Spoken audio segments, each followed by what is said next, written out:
Welcome back, everybody, to the Aliens and Angels podcast. Since the beginning of 2025, I started off with, oh my gosh, I am so sorry. I forgot to mute those. Let's try this again from the top. Welcome back, everybody, to the Aliens and Angels podcast.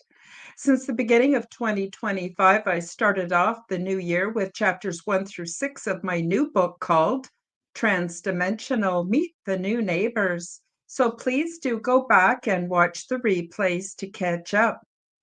Today, we will continue to read and discuss Part 2, Chapter 7, Daily Routine on the Big Ship. And for those of you who have already purchased your copy, feel free to follow along, add your comments, and ask me questions arising from the content. And if you do not own your own copy, the links for both the Kindle and the paperback versions are featured below in the description. All of my links are featured below. Thanks in advance for liking, commenting, subscribing, and please do share my content with your friends. And I'm happy to announce that channel memberships are now available, so you can help to support my channel and also receive my special perks. So so that's going to be very exciting today. We're going to finish off chapter 7. And it's interesting how, before I get started, I want to tell you that I've been, reading other people's books. I didn't read other people's books about their ET contact before I published because I wanted to keep my thoughts and experiences and memories kind of isolated and be true to me and not be influenced by what anybody else said. And it's interesting to see how much commonality there is between our experiences and the way we tell our stories. But there are some things that are quite different. And, I actually do not see this as competitive. I see this as being complementary. And I also think that there's more than one timeline. And I think that we're experiencing this stuff in other dimensional realities, thus the name transdimensional, meet the new neighbors. And I think it's okay for us to have some differences in how we understand the information. So I just wanted to put that out there. And before I forget, I want to let you know that I have my second book out now called Transdimensional 2, Meet the Greys Picture Book. This is the proof copy, so when you get your good copy, it will not have this band across the front. And in it, I have 8 people who are well-known experiencers talk a little bit about how they perceive the Greys to be. And then I have over 250 images, which were AI created. No, these are not real snapshots, although some of them, look quite realistic. And I worked with AI for several months to come up with these images. Now, they're not exactly what the Greys may look like, but they get the point across that there are many different races of Greys. The only thing they have in common is their skin does not reflect light in the color spectrum that we're able to pick up with our human eyes. So we call them all Greys, but there are really huge differences between them. And here's some of the females. And I think the reason I published the second book was because I felt it was really important for humans to get used to other humanoids that look different than us. Because I think that the disclosure's already happened and happening. We're not going to rely on the governments for information. Look at how that has gone for us so far, as is really coming out in both mainstream and alternative news. But I think it's important for us to get used to. Here's some images of some grays that are children. And I think it's important, I keep saying that, for us to get used to beings that look different than us, because I fully believe that it's only a short matter of time before we're going to start seeing these beings in our everyday lives. And you know what? If you're prepared, you're not going to be so terrified. It might be a little unsettling to see them for the first few times, but we're not going to be as terrified. And let's face it, the more terrified we are, the more we're controllable by forces that be whatever, could be governments, religions, ETs, I don't know what. But, being afraid and being terrified puts us in perfect alignment to being controlled. And if we get used to what these beings might look like, or close representations to what they might look like, we're not going to be as terrified. We're not going to be in a total state of shock. We're going to be able to go, oh, that's the Greys. I've been expecting them. They look a little different than what Karen thought they'd look like, but pretty close, and I'm not so terrified. Then we can use our critical thinking skills. And I think that's really important.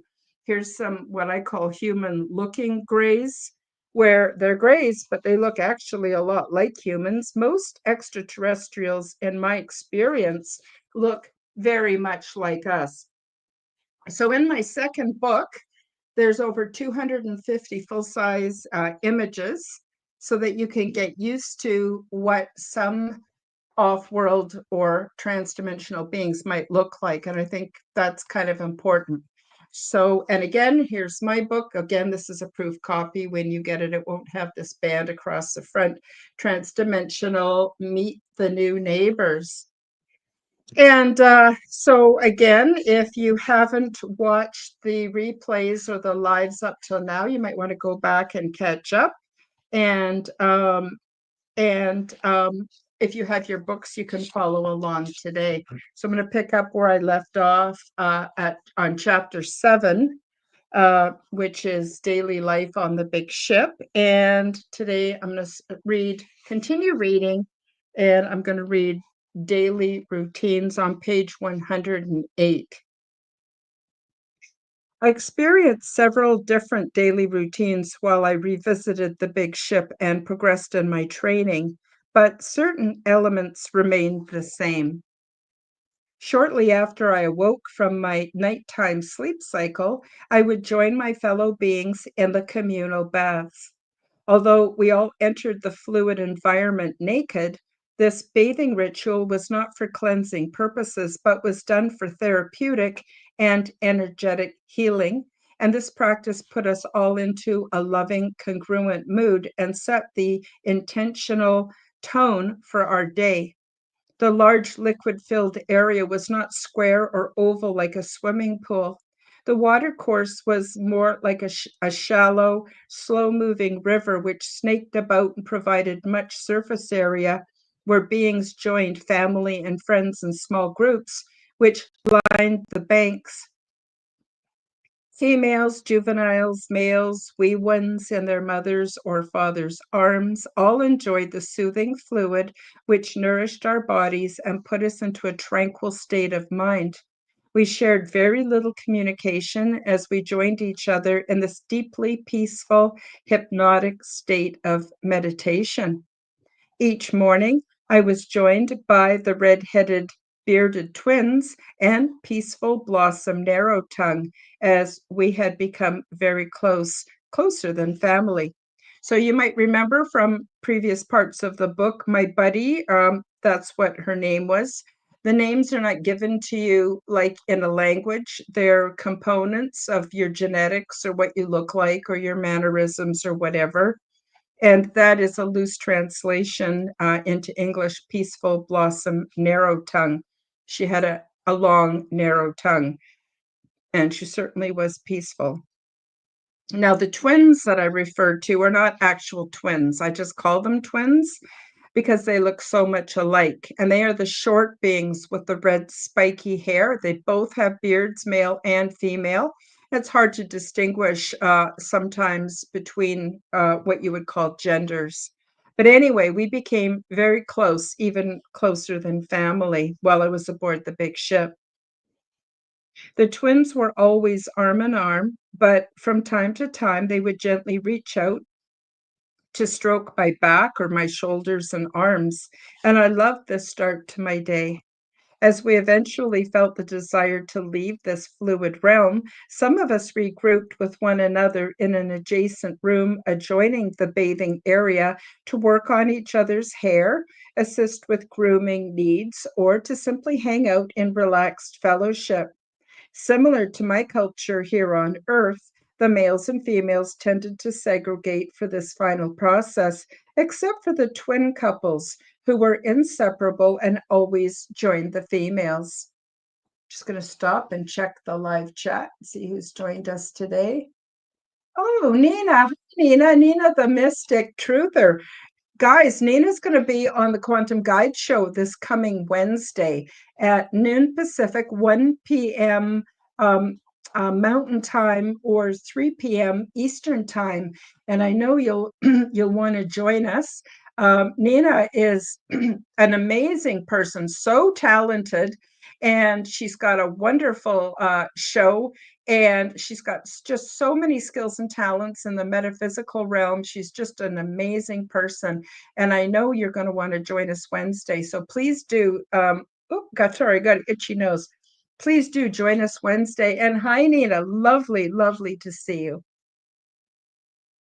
So, getting back to the book, after starting our awake cycle in this manner, we pursued our other daily activities.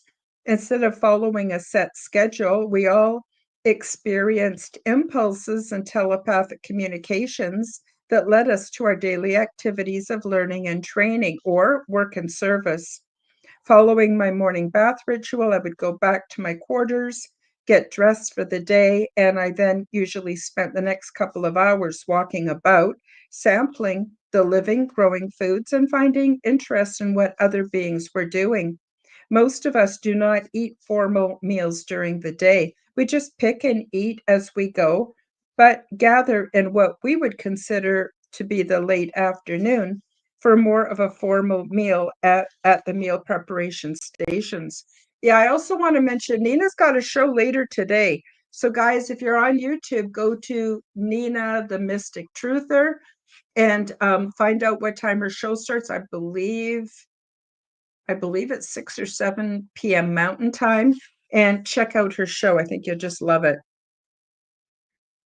Moving on to page 110. Somewhere mid-daytime cycle, I would retire to my private quarters to nap, do research, or practice my lessons with either my tablet or virtual reality headset. When I began to feel hungry, I would head for the food preparation stations, where I would always find welcoming companions with which to prepare and share in a meal. Intuitively, my favorite redheaded twins and my faithful buddy, Peaceful Blossom Narrow Tongue, would always arrive at the same time as me. We were always in sync. After discovering, exploring, and filling myself with a delicious assortment of food items, in what we would consider to be the early evening mealtime, I generally joined my companions for some cultural or recreational activities.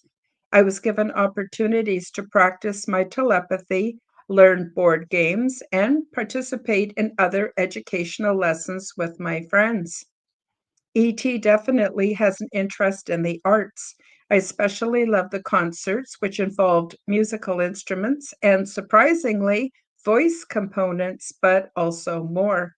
The concerts employed sound frequencies, which had a definite effect on our emotions, telepathic elements, which formed the theme, and body movements, which we would consider to be dance. It was so lovely and an effective way to prepare us for the evening sleep cycle. My favorite concerts were performed during the festivals, which were held during the joining of city ships. So I wanted to say, some people have challenged me and said, oh, yeah, sure, they play board games on the city ships.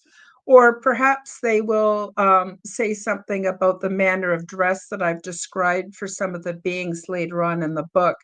But I just want to say that there are some striking um, similarities between the way things are done here on Earth and on the big ship. It's interesting to see there's some things are completely different, but some things are very much the same. And I just thought it was interesting. And I just tell my experience as I experienced it, and people can do with it what they want.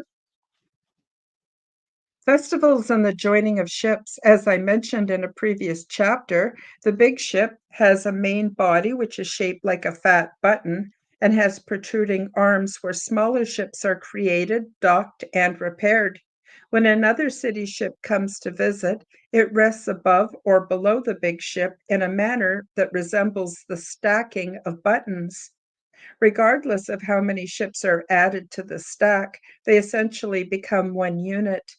Beings are free to come and go as they please.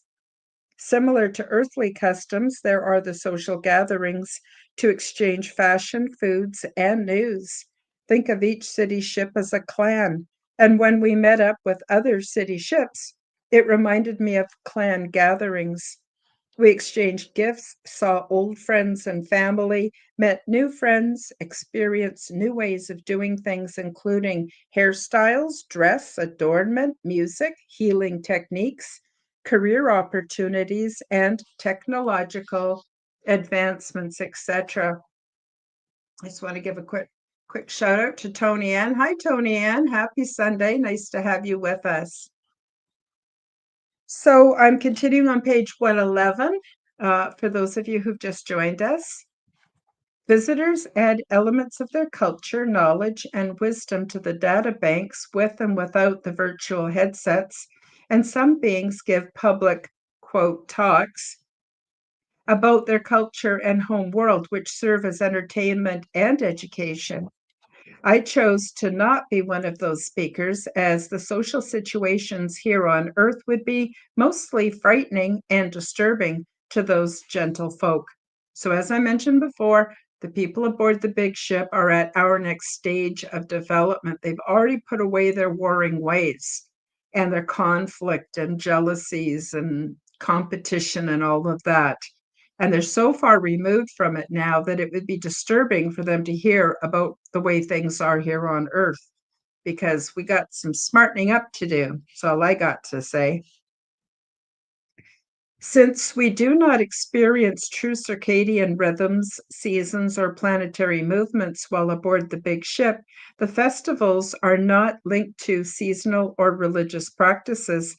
Instead, they are themed with positive emotions like joy, or unique being centered cultures, or technological discoveries. Everybody looks forward to the joining of ships and resultant cultural festivals, and we spend weeks preparing for our participation. As I mentioned before, there is no monetary commerce, but trade is an enjoyable pastime, and we put much thought and care into our creations and offerings. I designed a leather-like satchel with loops so I could attach it to a belt that I planned to wear, so I would not have to carry it in my hands. Then I requested the ship to create for me a few dozen or so replicas of the beautiful beetle shell hair combs that my friends had gifted to me before I left their planet. Each one featured the same bright colors, which flowed and blended with each other in the light. Now I had something worthy of a trade. Yeah, so go back if you've got your books and go back to chapter 3. I believe it's chapter 3, about resettlement, and read about my experience on a world that was a very low technology world where we had the beetle hunts. And you can read all about that if you're not familiar with that part of my experience. But as I was leaving, one young female gifted me these beautiful beetle shell combs for my hair, which was very long at the time. And yeah, they were beautiful. So I just had the ship replicate them. And of course, in the chapter on the big ship, you learn more about how things are produced and created since they don't have money. From the first moment we connected to the other city ships, we all felt safe and loved, just like we would feel at a clan gathering. Everyone was warm and honest and happy. Everybody I met was a highly evolved spiritual being who had nothing but love and gratitude in their hearts. And after these experiences, it was indeed difficult to re embed myself into the earth culture from whence I came. During this time of ship joining, some beings just came and hung out, while others met up with like minded beings who shared their interests in technology, ship care, or food sciences. Most brought many things to offer and trade, and they set up booths or shops like you would find at a Comic Con here on Earth. Instead of comic books and figurines, we would find items of clothing, specialty foods, small gadgets, hand carved items, and so much more that I can't begin to describe it all. As I wandered amongst the stalls, I would offer one of my beautiful beetle shell hair combs in exchange for anything I might desire to own or acquire for future trades. Since the trades are a social pastime and are not based on commerce, there's no haggling over price or refusal to trade offers. The fun was found in the collection of unique items we would end up with and not for monetary gain. I enjoyed this very, very much. On one of these occasions, I discovered a booth adorned with beautiful fabrics draped for easy view, which was attended by a female being whose beauty was matched by her charm. She was taller than me, at least 6 feet tall, had no visible hair, and her skin was golden colored with a sheen. Her eyes were golden brown and almost twice as large as mine. Her face gave way to a broad smile as I approached her. She motioned for me to come closer, and she intuitively selected a length of fabric which appealed to me very much. It was my favorite shade of light blue, and it was covered in golden symbols which appeared to be designed in such a way to combine geometric shapes with script like characters. I soon found out that these symbols were actually energy producing sigils. As I approached her, she indicated that I should raise my arms, and she gently wrapped the fabric around my body. When I lowered my arms, I felt the energetic effect of the fabric, which warmed my body and produced pleasing mood sensations. I was absolutely delighted, as was she, when she saw and felt my reaction. We shared a long, warm hug, and as we became instant friends, I reached in my bag and I offered her two of the beetle shell combs, but she would only accept one. I could tell she liked it very much as she turned it over and over as she admired the swirling colors. Since she had no hair, she was content to clip it to the neckline of her dress and wore it as a brooch.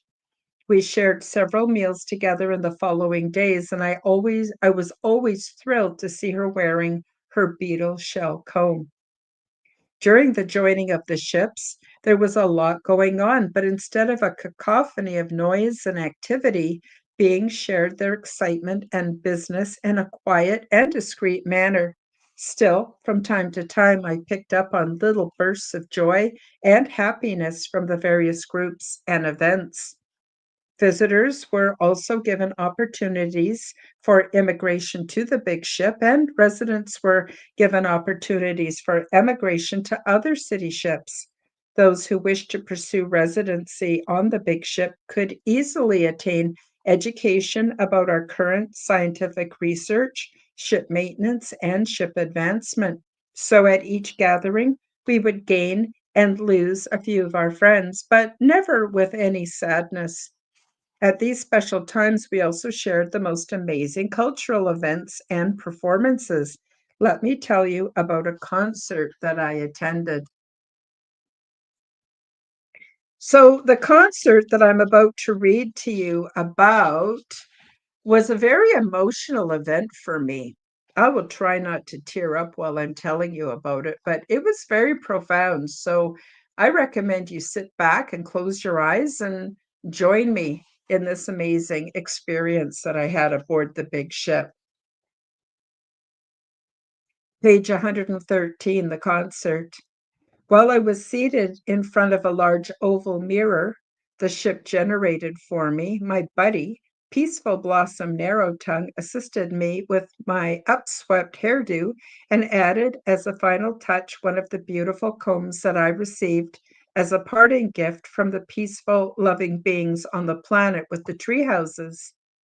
She was wearing her usual orange mid-calf length poncho, but replaced her boot-like slippers with golden toned sandals, and to further dress up her outfit, she had added a few white blossoms to her hair.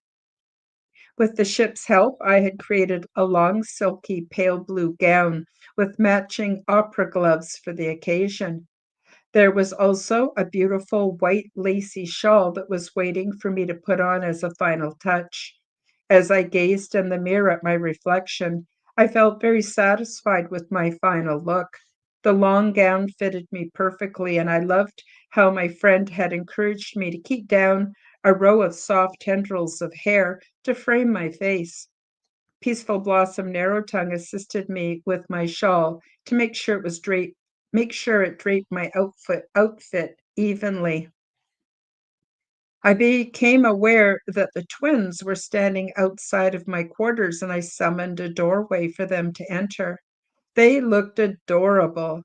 Both wore identical outfits with short red pants that matched their hair and white tunic tops with high collars and a single opal like gem that sat at each of their throats. They rushed to me in their excitement and praised my attire as they each grasped one of my gloved hands. They were so eager to share this experience with me that they could hardly contain themselves, and their telepathic joy was almost overwhelming. As we leisurely walked to the auditorium, there was such a positive charge that permeated my awareness, and my excitement grew as we joined dozens of friendly beings that entered the auditorium. The twins held fast to my hands and led me to the very front, only about 2 feet from the stage. I sat down with Peaceful Blossom Narrowtongue on my left side and the inseparable twins to my right. The auditorium held about 100 beings, and the seats were higher at the back of the room and lower at the front. The shape of the room and the seating gave the appearance of being in a great bowl. There was a sense of buzzing that came across telepathically. The beings were shielding their thoughts and feelings while they contained their telepathic projections to their small groups of intimate friends. But there was some leakage due to the level of expectation and joy from being part of this wonderful experience. Soon, 6 beings made their way onto the stage, 3 of which were female and 3 were male. A telepathic silence fell over all of us as we readied ourselves for the concert.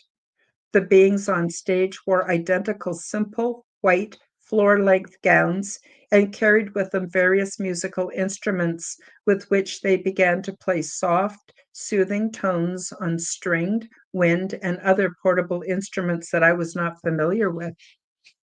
Soon the music picked up momentum, and I began to unmistakably feel a rise in emotion and some physical sensations. They emitted little vocal sounds which enhanced the music they were playing, but also were telepathically emitting sensations of mood, bodily sensations, and mental images. As the music would rise and fall, become more intense, and then soften, I was completely encased in the experience as I saw, of course, in my mind's eye, I saw landscapes, seascapes, various birds in flight, and other natural components within my mind, almost like watching a screen filled with the beautiful images that accented the music, mood, and physical sensations as they were created. I was very careful to try to keep my reactions contained as I did not want to infringe on the experience of my friends and the other members of the audience, and was more or less successful until after some time, the intensity of the concert and the reaction I was having was more than I could restrain. In my mind's eye, I could see what I would describe as a pregnant, ethereal goddess who began to tremble as she was about to give birth. As she opened her legs, out flowed an intense torrent of emerald green waters that seemed to soak us all. Then the image of a small boat flowed from her womanly parts, and within the craft was a beautiful small child who radiated innocence and intense love. At this point, I lost control completely. The performance had such an emotional effect on me that tears began to run down my face, and I could hear the heavy sobs that escaped from my throat. I was so embarrassed and feared that I was ruining the show, and I knew that I was being terribly rude by my uncontained emotional outburst. The musicians stopped performing, and as I looked at the other beings present to measure their response, I found that they too were crying and many were sobbing. I thought, oh, what have I done? I looked at Peaceful Blossom Narrowtongue for her reaction, but only found a strong feeling of love and pride. How could she be proud of me when I had literally stopped the show with my emotional reaction? Then I realized the musicians were leaving the stage and they were heading in my direction. I thought, oh boy, here it comes. But their response thoroughly surprised me as they offered me congratulations for making their performance a complete success. Apparently, they would keep performing until somebody reacted exactly the way that I had done. My response was so strong that affected many others in the audience, and this is the musician's measure of success for their presentation. This was the intended finale for their show, and they personally congratulated me for my outburst. At this experience, After this experience, I was determined to always be as authentic as possible, since this somehow produced the best outcome every time. Besides the special festivals I discovered during the joining of the ships, it's also interesting to see how ETs have woven culture and sacred meaning into many of their more intense ship functions, like relocation and energy maintenance. I got, oh, hi, everybody. Let me have a look who's here. Fern, just Fern with autism. Hi, welcome to the show. So glad to have you here. And Leah, lovely to see you. Leah has been here pretty much every week for my whole book reading, and I appreciate you very much, Leah. Thank you for joining us. Um, so as I was reading this part about the concert, even though I wrote it, even though I've read it dozens and dozens of times, reading it again today, I got goosebumps all over because it was such an intense experience. You could imagine, you can go to the symphony or an opera and you're moved by the music, but can you imagine if you also had telepathic imagery and physical sensations and different sensations of emotions and mood that was also transmitted from the performers? It would be a pretty intense experience as it was for me. And yeah, I just lost it. And I thought, oh my God, boy, am I screwing up? And it turned out I wasn't screwing up after all. So you see, in some ways, ship culture is different than here on Earth, because you probably wouldn't get away with that at a symphony or an opera, that's for sure. Minor festivals for relocation and energy maintenance. Now, I touched on this in earlier chapters, but I'm going to get a little bit more detail into it. Just want to say, Leah says, so happy to see you, dear. I'm honored. And Leah says to everybody else, hi, friends. Yeah, I tend to read out the comments in the live chat as much as possible so that those who are watching the replay or listening on an audio podcast would be able to participate more and feel like they're more a part of the complete show. Leah also says this, I was hearing music in my left ear. Oh, that's interesting. Cool. So, as I've described in earlier chapters, when the big ship needs to replenish its energy stores, the occupants willingly donate some of their life force energy. The first time that I experienced this process, I was busy practicing my telepathy tutorial when I felt the presence of my faithful companions, Peaceful Blossom, Narrow Tongue, and the red-headed twins, in the corridor outside of my quarters. When I went out to greet them, they let me know that I would now be part of something awe-inspiring as they led me to one of the large community rooms. My close companions indicated that I was to participate with them in a ritual involving deep meditation to release the energy needed to replenish the big ship. Along with everyone else, we took comfortable positions, some on the soft floor and some on comfortable padded loungers that came up from the floor. I felt a little nervous as this was my first time experiencing this ritual. Soon the ship emitted soothing frequencies that sounded like gentle tones, and I felt my body and my mind relax. Before I knew it, I fell asleep, and while I was napping, then the big ship absorbed the energy that it needed from our collective life force energy. Apparently, this was a slow process which took several hours, and after I woke up, I felt exhausted. My close companions indicated that they felt a bit tired, but they were used to this process. They immediately recognized that I needed some assistance, and they helped to support me while they half carried me to the healing pods. I fell back to sleep within my pod while it stimulated my own ability to restore my energy reserves. I don't know how long I remained there, but I felt a lot better when I was done. Over the next few days, everyone, including my friends and I, we rested and took leisurely light meals together as we used this downtime to communicate our gratitude to each other and the big ship. And this way, we gently celebrated the experience. This spiritual event only lasts for a few days, but is considered an enjoyable celebratory respite. Just going to check the messages here. Leah says, I I love the symbiotic relationship between the ship and the occupants. Oh, exactly. Absolutely, exactly. And that's why it was kind of a celebratory time, you know. We took that time to show appreciation to each other, to show appreciation to the big ship. Without the big ship, we wouldn't be there. Without us, it wouldn't be there. And it was absolutely symbiotic and quite a lovely relationship.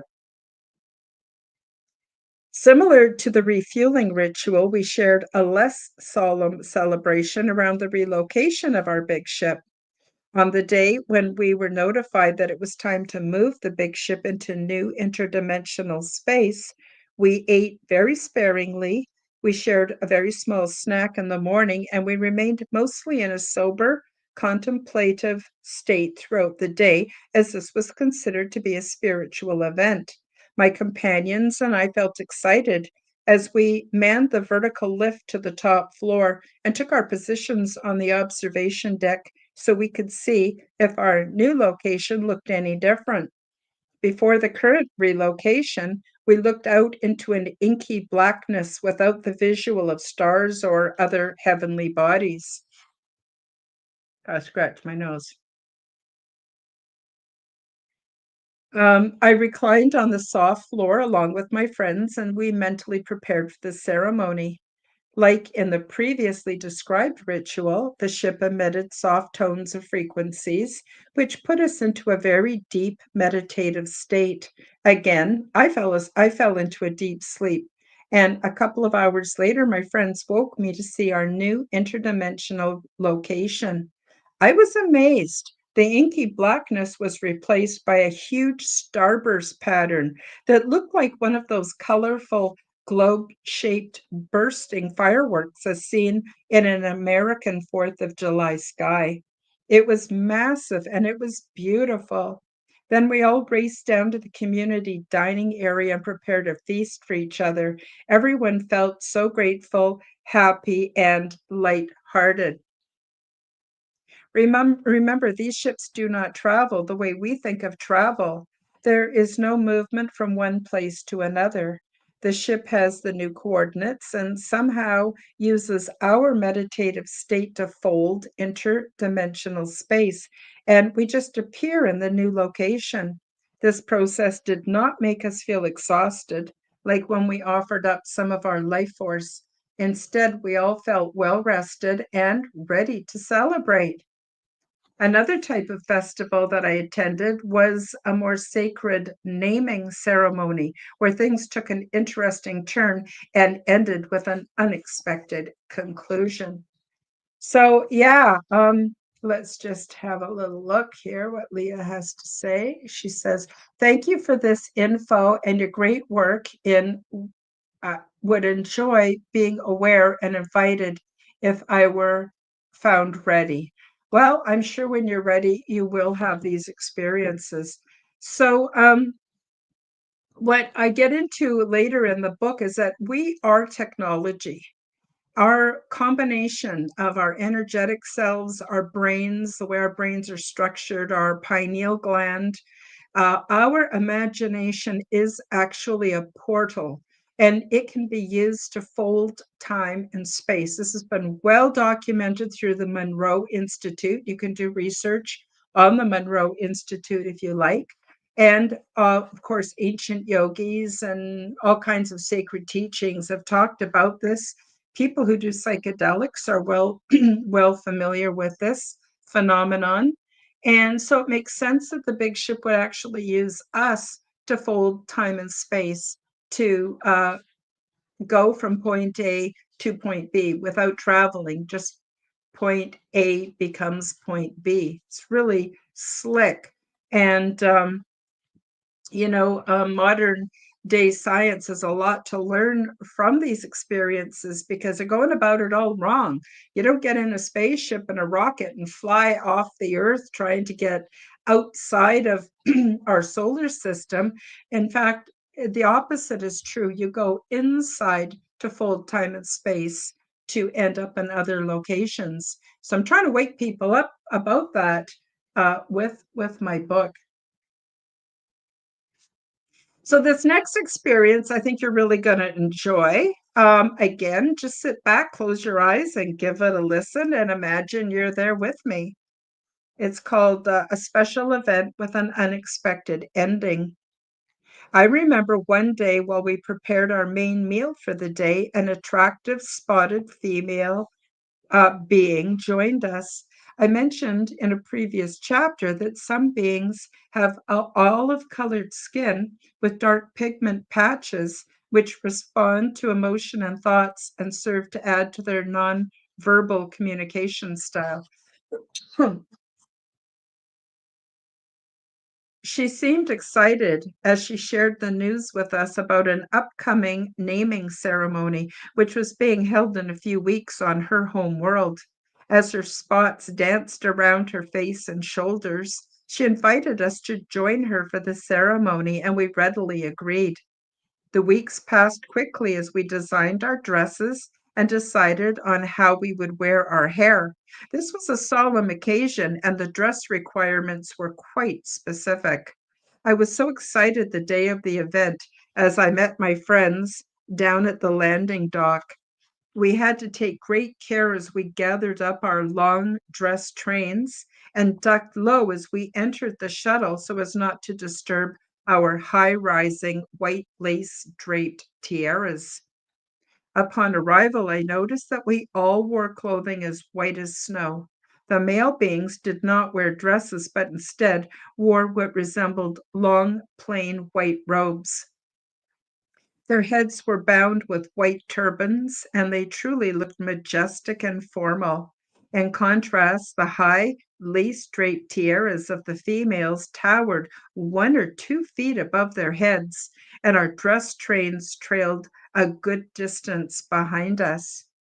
We gradually walked into a white palace like building with high ceilings covered in jewel like designs that glittered as we passed below. The doorways were tall arches, and there were no furnishings on the glossy stone floor, which reflected the glittering ceiling. The crowd was of about 200 or 300 beings, yet everything was completely silent as we gathered around a small stage, and soon a spotted couple ascended the stage, both together holding a small naked baby. At this point, I became aware of a gentle whistling sound as everyone looked up at the infant. An image of the child, along with the understanding of its name, appeared within our minds. Then the ceremony ended as quickly as it had begun. No long sermon or ritual, just a simple presentation of the child, as all who witnessed it were made aware of who this being was and was yet to become. The feelings of deep love washed us clean, and we all felt renewed and satisfied. I was surprised to see that all of the beings who were of the spotted variety looked positively radiant as their spots and blotches glowed in the aftermath of the short ceremony. We were then handed beverages as we made our way outside to the grassy area which surrounded the temple. There were fragrant gardens between sections of grass and beautiful flowers, red, yellow, purple, and white, which looked very similar to gardens found here on Earth. The guests formed small groups and began to sit and recline on the soft grass to partake of their beverages and visit with each other. Many females removed their tiaras as their male partners helped to gather and arrange their dress trains to spiral around them. As I joined everyone in this peaceful setting, I lost sight of my friends for a moment because I was busy observing a small group who had brought their pet with them. I was intrigued by its appearance, and as I approached, I saw what resembled a short haired, large sized, tawny colored dog, but its head looked quite more like a deer. Its dark brown eyes were on the sides of its head, and I couldn't resist moving in to get an even closer or better look.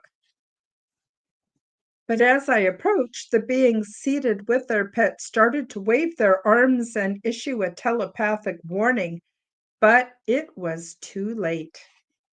As I saw the creature raise its tail and lift up its hind end to point it directly at me, I made the wise decision to quickly turn and walk away, just as I felt a tremendous splat hit me in my back, from the back of my head down to my waist. I froze in my steps and waited. Several of the female beings who had tried to warn me came rushing towards me, apologizing profusely in telepathic frenzy.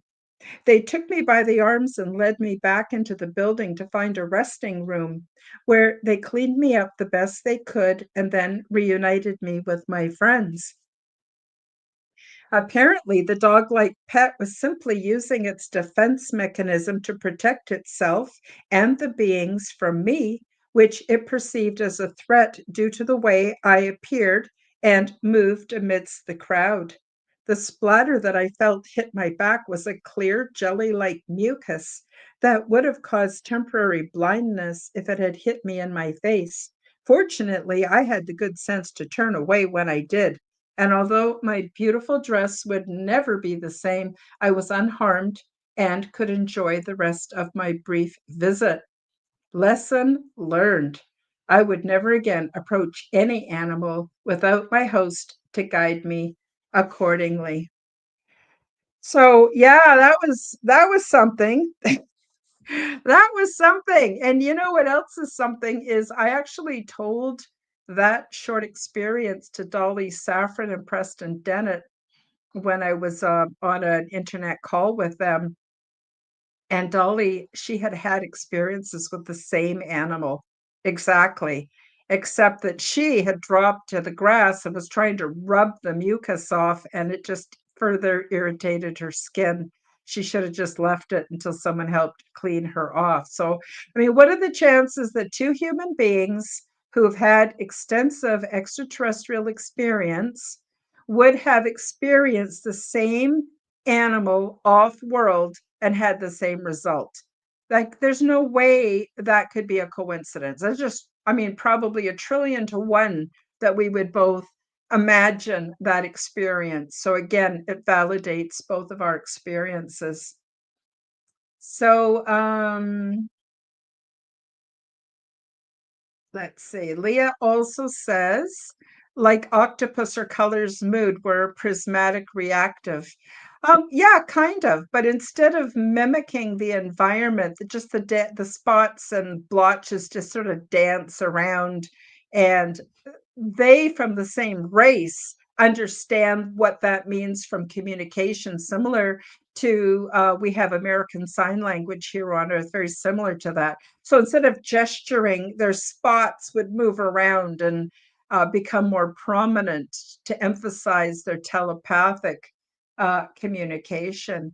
Leah also says, what you said about our imagination has answered decades of my question. Why am I able to see what they do in my imagination? Exactly. Exactly. Thank you. Thank you. Thank you. Thank you. This is what I've been trying to tell people. But you know what? For a very, very long time, society has taught us that our imagination is complete fiction, and all the fiction books that have been written, none of it's true, none of it's real. It's product of our imagination. But it's not, that is not true. Can you imagine the power we have when we come to understand that our imagination or the mind's eye, that's a portal. We are technology. I can't stress that enough. Um, Leah also says, may I ask, what is it like without the dualistic nature when you're there? Oh, it's great. It's free. I was on Rex Bear's show called Leak Project. If you haven't seen his show, check it out. He's brilliant, brilliant man. And he provides a lot of interesting content. And he asked me, what was the most important or profound thing about being aboard the big ship? And I actually started to cry. And I hope I'm not going to cry now when I tell you, but it is like going home after being away for a very, very long time. Sorry, I get emotional because it's so profound. It's like going home when you've been away for a very, very long time. And it's really hard to come back, you know? And I know why I had to come back. And I know, I actually believe that when I'm ready to pass on from this world, that I'm actually going to go and my consciousness will be transferred to the big ship to my clone body. And that's not the end of me. That's what I actually believe. Sorry for getting emotional, but guys, that's what it feels like if you could just imagine. It's so beautiful and it's so natural. It's just so natural. I can't explain it. Leah also says, so the reaction of that animal sort of answers some of my questions. Yeah, it wasn't trying to be aggressive. It thought it was protecting because my skin is so white, long white hair, well, I guess I had it done up, but just the way I carried myself was different, was different, and it just perceived me as a threat. Yeah. Um, Lee also said Dolly is full of info. She sure is. And Louis Divulgent says hi. Hi, Louis. And Leah says also the understanding of these processes you both understand, Dolly, is how I found dear Karen. Thank you, Leah. That's awesome. And Leah also says, that's so awesome. And she says, heck no, imagination is all that matters to me. I agree. I agree. It is more real than the illusion of the construct that we're told is real, if that makes sense. If that makes sense. And Leah also says, unconditional love together 1,000 degrees. And Leah also says, I can't wait. And she also says, all I know was this world was so different.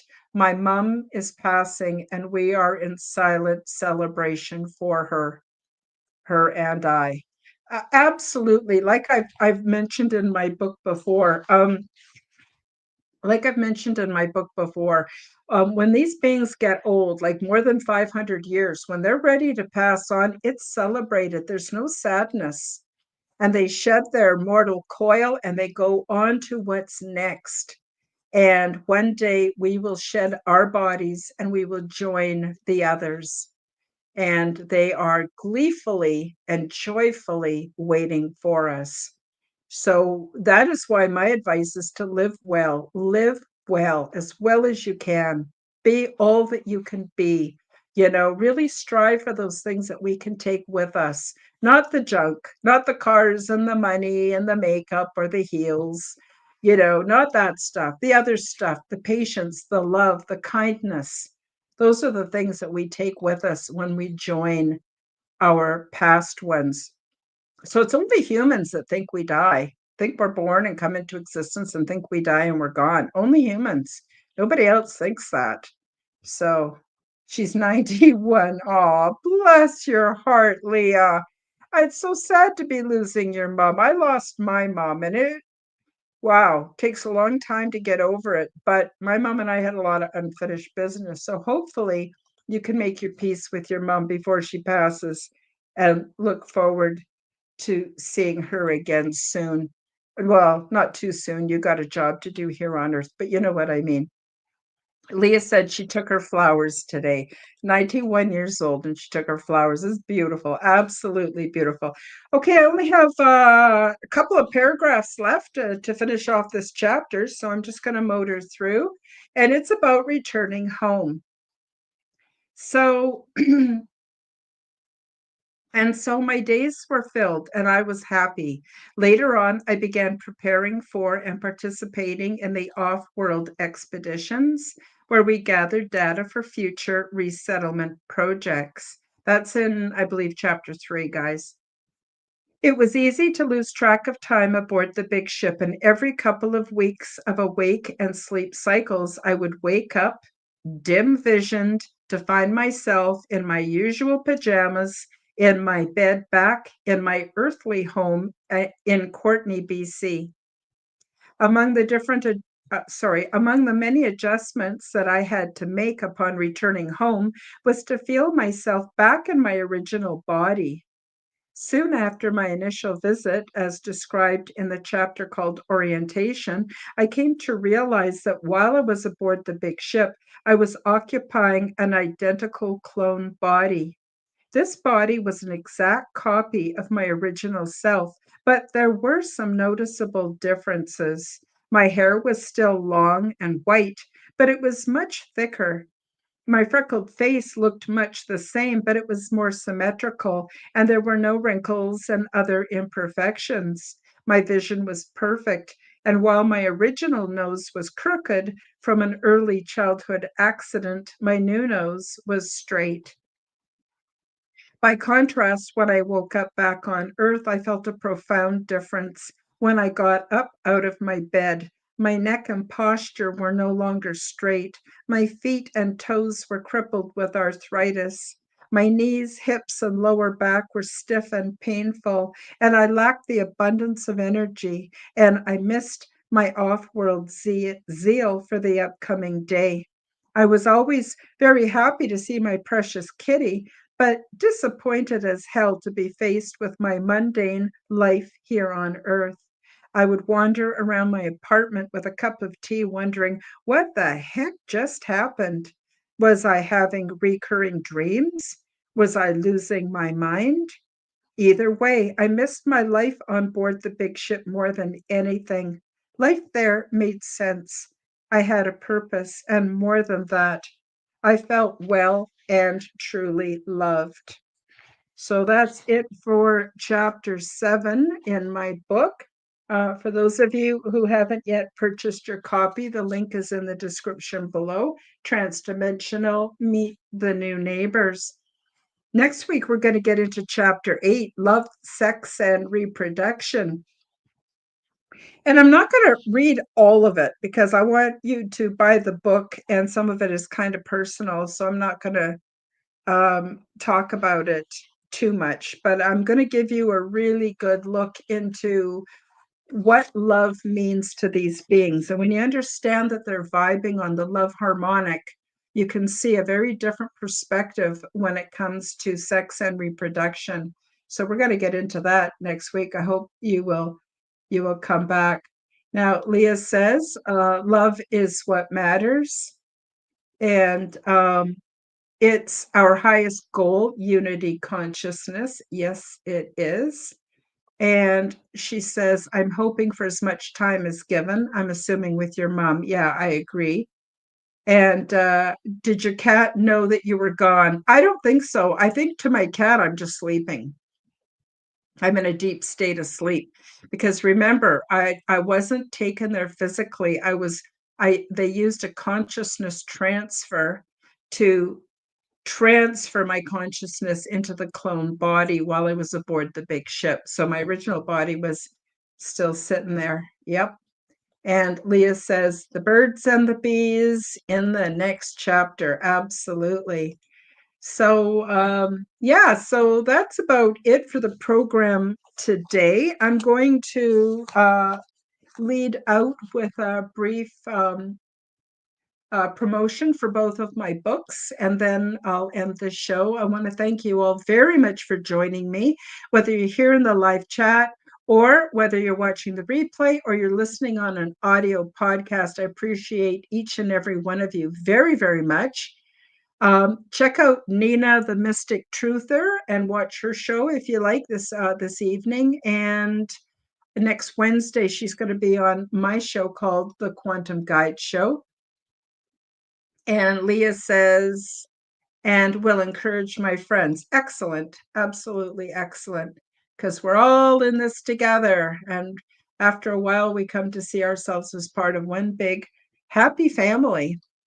Even though there's all this crap going on in the world, we're here and we're happy and we've got each other. Thank God for that. So again, thank you everybody so very, very much. And we'll see you next time. Bye-bye for now. Much love. Learn the stunning details about ET diversity and culture, along with their advanced ways of living and expressing spirituality, which is in no way like anything imagined here on Earth. Transdimensional, Meet the New Neighbors, introduces you to many different ET beings, the healing pods, the interior of the big ship, my orientation process, cultural events, and off-world mating practices. In my contact experience, I learned a great deal about the big ship, intergalactic and transdimensional travel, intergalactic planetary research, and the various options for resettlement. Once I published my first book, I felt the need to create a second book called Transdimensional 2, Meet the Greys Picture Book. I worked with AI to develop many images of beings that we have come to know of as the Greys. These beings come from many places, realms, dimensions, and timelines, and although they are of the same species as other humanoids, they are from many different family lines and races. What qualifies them as Greys is that their skin does not contain the pigment necessary to reflect light in our visible range of the color spectrum, so to us, they all appear to be various shades of gray. Beyond this physical attribute, there is much diversity in their origins, cultures, purposes, and physiological details. My goal is to get you used to the looks of beings which are different than humans in order to reduce your fear and increase your familiarity so you will remain more rational and grounded once the ET presence escalates beyond debate. Enjoy these images and notice the things we have in common so you will see that although they are different from us in appearance, we are essentially many family lines within one species. Paperback and Kindle versions of both books are now available on Amazon worldwide. Search the Amazon and Kindle bookstores and pick up your copies today.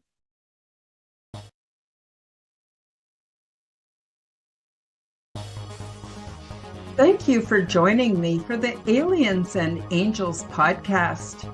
Read about my true life ET contact in my book called Transdimensional Meet the New Neighbors, which is now available on Amazon worldwide. Subscribe to my YouTube, Rumble, and X channels at Karen Holton TV. The like button and leave me a comment, and please do share this podcast with your friends. Check out my website at www.KarenHoltonHealthCoach.com to see my free resources and amazing products and services. All of the links will be in the description below. As part of the Forbidden Knowledge Network, you'll also find the Quantum Guide Show with Karen Holton on all audio platforms. Until next time, keep up the good work.